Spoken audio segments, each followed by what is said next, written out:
6 महीने बाद सब ठीक हो गए। शुरू में 6 महीने में तकलीफ में रहे वो। तो आप कह रहे हैं कि आप किसी के लिए फेवर नहीं करेंगे, लेकिन इससे तो आपके कई बहुत करीबी लोग जो आपकी पार्टी में हैं या आपके साथ अलायंस में हैं वो भी परेशान हो गए होंगे खट्टर साहब। मैंने बताया शुरू में हुए, जैसे आपने कहा, आज सब समझ गए हैं कि मेरा जीवन या हमारे जो शासन करने का जो अर्थ है मेरा ही नहीं, मैं नरेंद्र मोदी जी को देखता हूँ।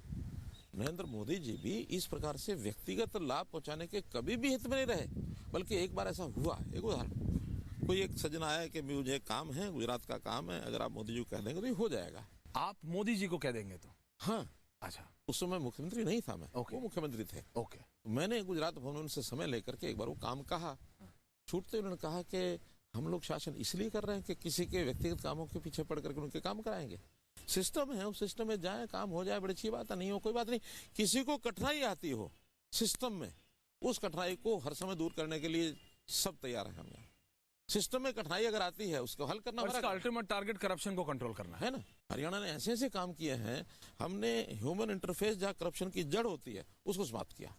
तो अगर करप्शन पे ही है तो मैं सोच रहा था वापस आऊंगा इलेक्शन इंटरव्यू के बीच में, लेकिन अभी मैं एक बात, आप सचमुच हरियाणा जैसे राज्य में जहां पे लैंड, देखिए दिल्ली से जुड़ा हुआ है, लैंड के प्राइसेस बड़ी चीज है, माइनिंग होती है, नारनौल जैसा एरिया है, तो क्या आप सचमुच करप्शन को कंट्रोल कर पाए हैं खट्टर साहब, या सिर्फ दिखाने के लिए 4-5 जो बड़े बड़े चीजें होती थी उनको आपने कंट्रोल कर लिया है और ये परसेप्शन दिया जा रहा है कि करप्शन हैज बीन कंट्रोल, या सचमुच मनोहर लाल खट्टर ने मनोहर तरीके से नहीं, from the most strongest point you control corruption? Sir देखिए, करप्शन एक इतना बड़ा कैंसर है, इतना बड़ा एक फिनोमेना है, सारी दुनिया इससे चिंतित है, जैसे G20 की मैंने बात कही, लेकिन इसको ठीक करने के लिए कोई ओवरनाइट ठीक हो जाएगी ऐसा नहीं है। इसके लिए हमको एक दिशा लेनी पड़ेगी कि करप्शन होती क्यों है, उस करप्शन को कंट्रोल करने के लिए क्या क्या तरीके अपनाए जा सकते हैं, उस तरीके, उसमें लॉ अबाइडिंग सिटीजन के लिए तो लॉ की बात हो सकती है, लेकिन बहुत सिटीजन ऐसे होते हैं जो कानून की चिंता नहीं करते, फिर करप्शन करते रहते हैं। खट्टर साहब, ई टेंडरिंग पे बहस चल रही थी विधानसभा में, एक विधायक ने खड़े होकर आपसे कहा, रे जी करोड़ रुपए लगा के आए हैं, ऐसा मत कीजिए। आप हंस रहे हैं, मैं नाम नहीं ले रहा हूं उस विधायक का, नहीं। लेकिन खट्टर साहब, ऐसे ब्रेजनली ओपनली विधानसभा में बात होगी, विधानसभा की बोला जाएगा भाई करोड़ रुपए लगा के आए हैं, ई टेंडरिंग, आपने ई टेंडरिंग करी किस लिए करी? मैंने बताया वो विधानसभा की बात तो नहीं थी, लेकिन किसी एक पंचायती राज इंस्टीट्यूशन में किसी का नाम लेकर के कहा गया कि उनका जब तो इतना लाखों करोड़ रुपए खर्च करके आए हैं, तो इसका मतलब ये हुआ कि जो लाखों करोड़ रुपया खर्च करके आता है तो ई टेंडरिंग में उगाही भी तो करेगा ना, ई टेंडरिंग में उसके मंसूबे सफल नहीं हो रहे। साफ बात है। हाँ, साफ बात है। तो जब ई टेंडरिंग नहीं होती तो इसका मतलब वो कहीं ना कहीं पूरे करता पैसे। हाँ। पैसे पूरे करने का मतलब है कि करप्शन करता। ई टेंडरिंग हमने लागू की तो करप्शन समाप्त हुई, तो अपने आप आपको सिद्ध हो गया कि ई टेंडरिंग के कारण से बहुत सी चीजें जो करप्शन की चीजें थी उनको खत्म करने के लिए ई टेंडरिंग से हरियाणा सरकार, आपकी सरकार दृढ़ है ना, हटेगी तो नहीं? बिल्कुल पक्के, मजबूत। और हमने उनसे पूछा है कि आखिर बताइए तो सही, इस ई टेंडरिंग में गलत क्या है? ई टेंडरिंग कुछ बता पाया आपको कि कहाँ ये गलती है? एक ही बात है, इससे लेट बहुत होंगे काम। हमने काम समय निश्चित करते हैं, इतने दिन में ई टेंडरिंग शुरू हो जाएगी, इतने दिन में टेंडर मिल जाएगा, इतने में काम हो जाएगा, इतने दिन में पेमेंट हो जाएगी, टाइम बाउंड करेंगे हम।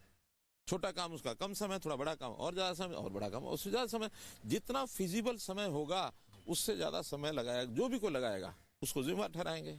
खट्टर साहब, आपने प्रधानमंत्री नरेंद्र मोदी का, ये कहा जाता है कि आपके बहुत निकटता, मित्रता, आप जानते थे एक दूसरे को बहुत समय से, और उनको आप पे ट्रस्ट था, भरोसा था, और ये कहा जाता है, और पहले तो मर्मर्स में कहा जाता था, अब तो खुल के कि भाई इतना पता था कि करप्शन कभी नहीं करेंगे खट्टर साहब, और हरियाणा जैसे प्रदेश में करप्शन ना हो इसीलिए उनको मुख्यमंत्री बनाया गया।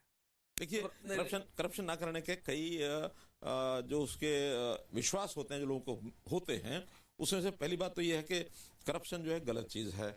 इस करप्शन को गलत मैं मानता हूं, लेकिन सबसे ज्यादा मेरे मन में पीड़ा है कि इस करप्शन का सबसे ज्यादा जो कोई किसी को कष्ट होता है, कोई इसका जो इसका अफेक्टेड होता है, जनता को होता है। नहीं, जनता में भी कौन सी जनता, बहुत बड़े बड़े लोगों को करप्शन का बहुत बड़ा अंतर नहीं पड़ता है। ये जो सामान्य लोग होते हैं, गरीब लोग होते हैं, अंत्योदय के जो लोग होते हैं, करप्शन में सबसे ज्यादा ये पिसते हैं, लाइन में खड़े हुए जो आखिरी व्यक्ति, ये सबसे ज्यादा पिसते हैं। एक बड़ा कारण। दूसरा बड़ा कारण, आखिर करप्शन करनी किस लिए? करप्शन लोग करते हैं फिर वही बात कि अपने अपने को लाभ पहुंचाने के लिए, अपना साम्राज्य खड़ा करने के लिए। ना तो इसमें मोदी जी, ना उसमें योगी जी, यही हाल मनोहर लाल। किस लिए करेंगे, किसके लिए करेंगे? करप्शन करने का कोई अर्थ नहीं है। पर क्या ये बात आप अपने विधायकों को समझा पाए? आप अपने सांसदों को समझा पाए? समझाने की बजाय वो सहज सहज अपने आप समझ रहे हैं। जो लोग ये कहा करते थे, तो आप मतलब इनडायरेक्ट वे में कह रहे हैं खट्टर साहब कि इनको समझा नहीं सकता, ये अपने आप समझेंगे। नहीं समझा सकने की कोशिश हम करते हैं, लेकिन क्या होता है, वातावरण का असर होता है। देश में 56 साल तक कांग्रेस ने जो कुछ खड़ा किया जी, और ये माना गया कि शायद ये करप्शन है चीजें कभी कभी खत्म नहीं हो सकती, क्योंकि एक धारणा बन गई थी। धारणा क्या बन गई थी? पॉलिटिकल नेता वो करप्शन करेगा, वो झूठ बोलेगा, वो ये करेगा, वो करेगा। नहीं, छवि जब ठीक होगी ना, जब नेता ठीक होंगे। नहीं वही हाँ, वही तो ठीक करने की। मैं आपका इंडिकेशन समझ रहा हूँ। और काफी सारे डिसीजंस लिए भी गए, लेकिन उस पे इम्प्लीमेंटेशन किस स्तर पे होता है, क्योंकि आपको भी सरकार बनाने के लिए इस बार आपको मतलब अलायंस करना पड़ा। अभी आप परिवारवाद की बात कर रहे थे, अभी आप बात कर रहे थे कि देखो एक परिवार के लिए होता था, मैं तो अपने परिवार को अपने ऑफिशियल रेजिडेंस में भी नहीं आ पाता। आपकी जेजेपी के साथ अलायंस, देखिए एक फैमिली, देखिए चौटाला, वो आपस में भिड़ गए हैं। हमें वातावरण को ठीक करना होता है। जब वातावरण ठीक हो जाए तो सब लोग साथ मिलकर के चलने के लिए तैयार रहते हैं। देश भर में कभी जनसंघ का जब शासन था, कभी हमारा इतना फैलाव नहीं हुआ था। कांग्रेस के हाथ में राज था, यानी राज माने कांग्रेस, कांग्रेस माने राज, सिनोनिमस होते थे। जैसे कहते ना, पेस्ट माने बिल्कुल बिल्कुल, कोलगेट माने पेस्ट, पेस्ट माने Colgate, these two are synonymous. ये पता नहीं है कि Colgate is the name of the paste.